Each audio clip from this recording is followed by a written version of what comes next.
Halo Koreo, apa sih bedanya teknik di OETRT dengan tarik dan hembuskan nafas biasa? Kalau hanya seperti itu, kan sudah banyak yang mengajarkan di mana-mana. Dan semua orang sudah pada tahu teknik pernapasan seperti itu. Perbedaan yang paling mendasar adalah ketika di OETRT memang fokusnya adalah untuk melepaskan emosinya. Sehingga kita menggunakan pernafasan untuk ketika kita menarik nafas, menahan dan menghembuskannya, itu kita mereset sistem tubuh kita yang menyimpan emosi negatif yang berbentuk tension atau tekanan di dalam tubuh fisik kita.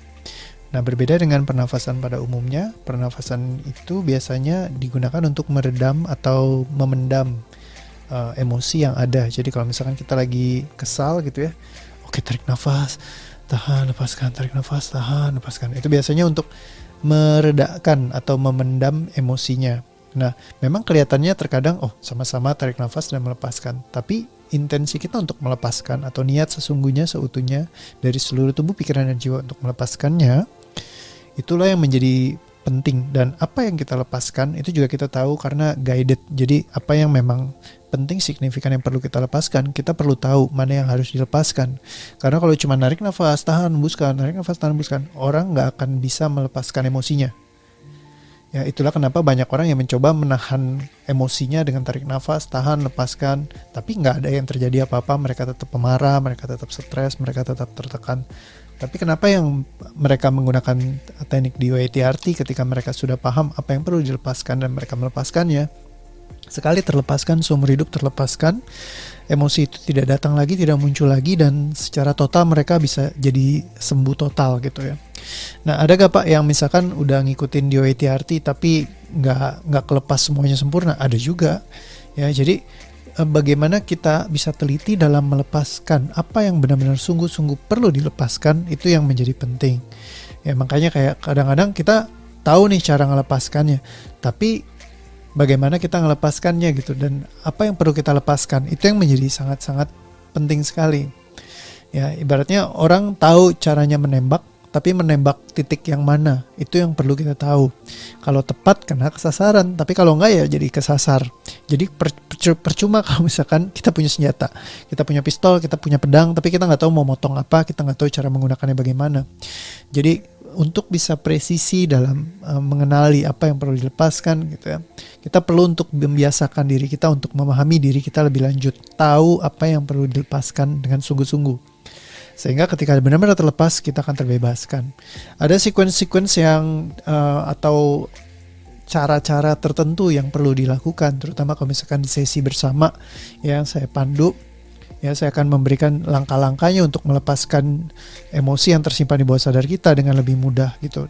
Sehingga kita jadi mudah mengidentifikasi, oke, apa aja yang perlu saya lepaskan. Karena kalau nggak misalkan kayak cuman saya ada rasa marah, sini saya lepaskan. Most likely banyak yang bisa melepaskan karena intensinya saja. Nomor satu itu, begitu intensinya klop, jelas emosinya yang mana dia lepaskan, itu akan hilang. Tapi terkadang ada hal yang mendalam yang terkunci di bawah sadar seseorang, itu bahkan berlapis ya. Seringkali kadang-kadang kalau ketemu tuh yang udah terlalu ekstrim. Tapi nggak semua orang seperti itu.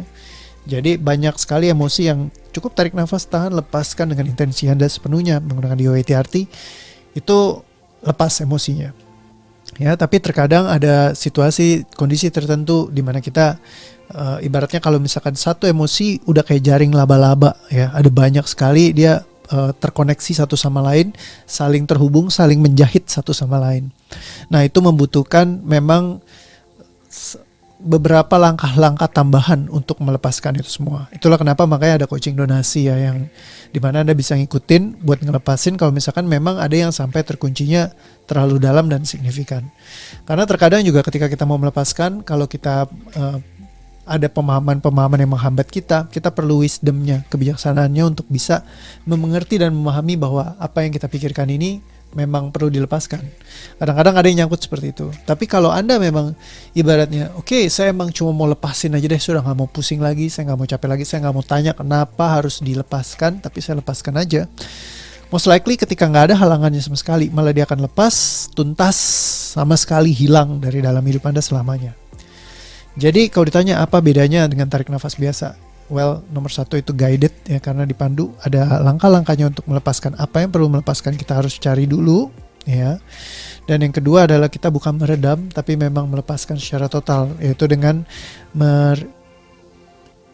merilis tensionnya atau melepaskan tension tekanan yang ada di dalam tubuh fisik kita dengan DOA-TRT. Semoga menjawab ya, dan tadi saya udah kasih contoh juga ya. Oke. So sampai ketemu di mungkin sesi coaching ataupun di audio berikutnya ataupun di live yang setiap hari kita lakukan sama-sama ya. Semoga bisa rutin terus nih ya, jangka panjang. Oke, so thank you teman-teman semua.